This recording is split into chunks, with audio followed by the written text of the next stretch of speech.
It's nice to think that when you come across a freshwater spring, that it's safe to drink from simply because it comes straight out of the ground. Sadly, however, this is simply not the case.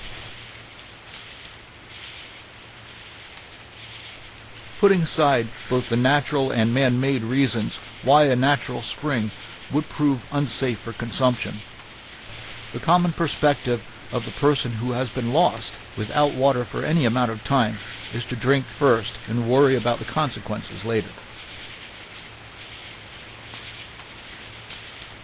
But what if you could carry a device with you that was more than just a mere filter?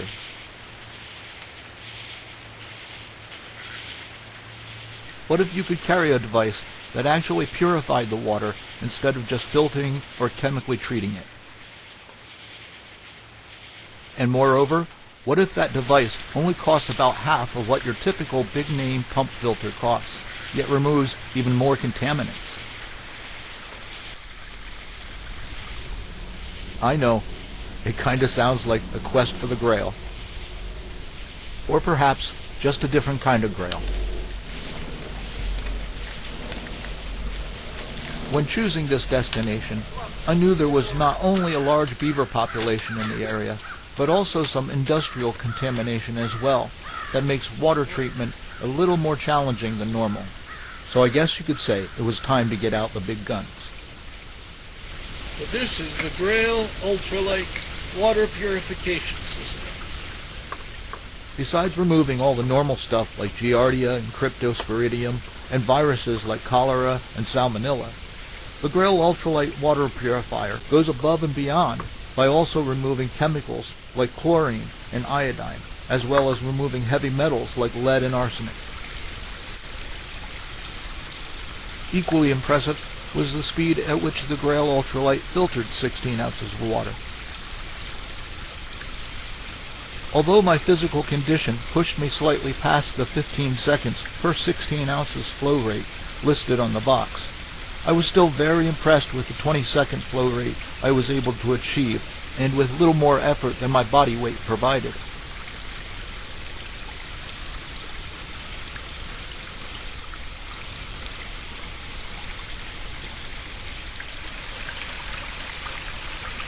So the GRAYL also has a fill line on it, so you know exactly how much water you want to put in it, and then nest the two parts together. And then apply your body weight.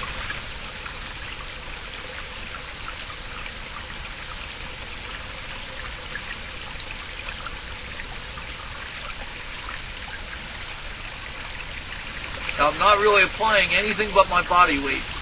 Nice and even. And I'm not pushing down, I'm just letting it happen. And there you go. All ready to drink. As with every other water treatment device I've used in the past, I fully expected to have to put a hand pain warning on the GRAYL Ultralight water purifier as well, especially as most water treatment devices can make quite a demand on your fingers, hands, and wrists. And I've never quite been able to come up with workarounds that wouldn't damage the device itself.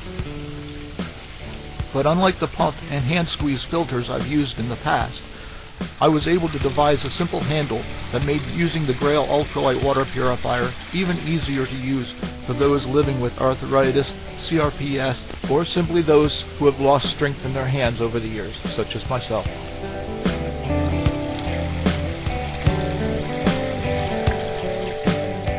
Show you a little trick of how to make something that help this to get a little easier to open. First of all, you're going to want to remove the lid. What I have here is about 50 inches of paracord. To start off with, even up the ends, find the center. Alright, you come around the back. Alright, pinch between the thumb and the index finger. Switch those over, grab the little tongue, and pull. Now, we're going to want to tighten that up really, really tight. because paracord really stretches a lot.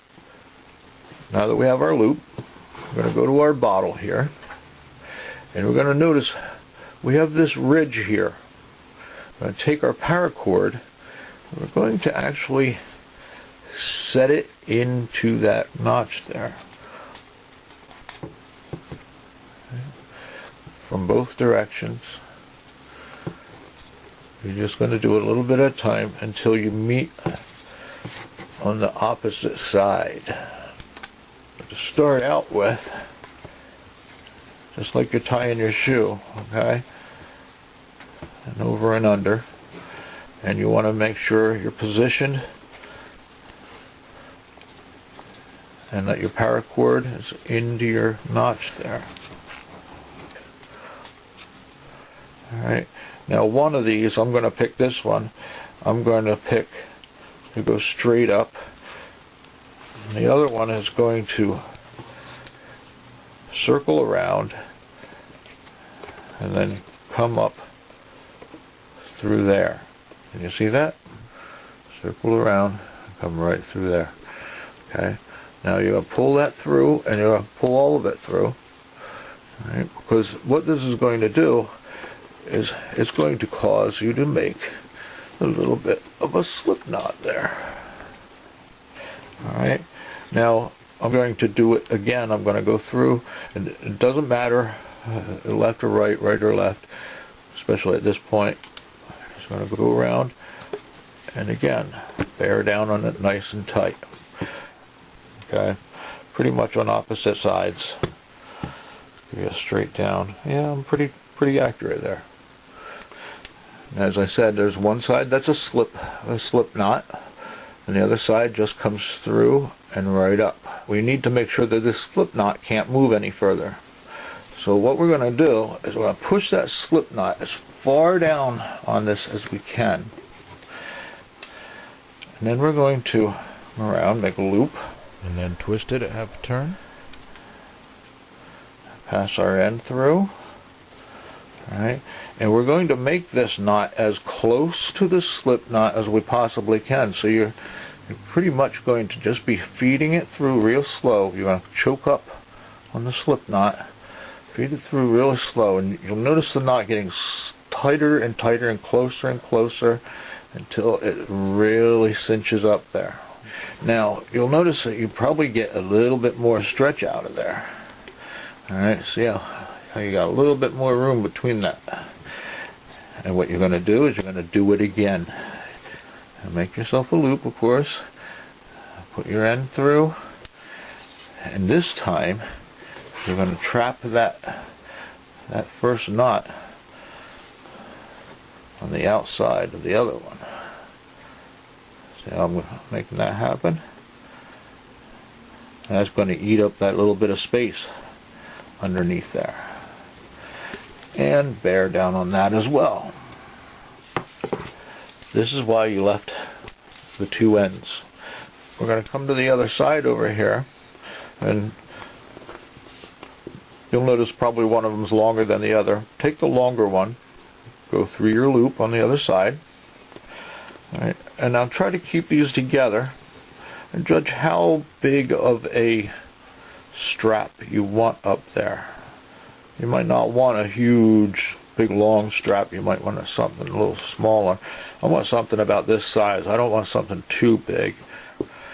Alright, so what I'm going to do here is the same knot as we used before, okay, when we made this loop. Alright, we're going to pinch it.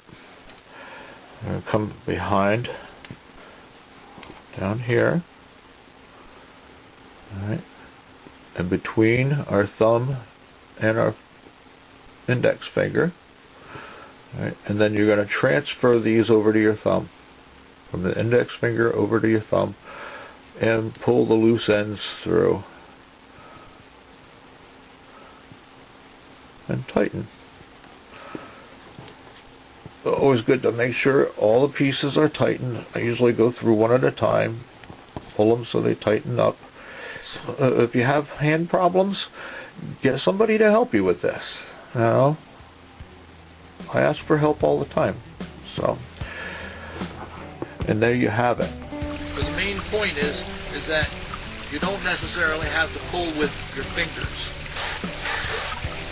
to get it apart.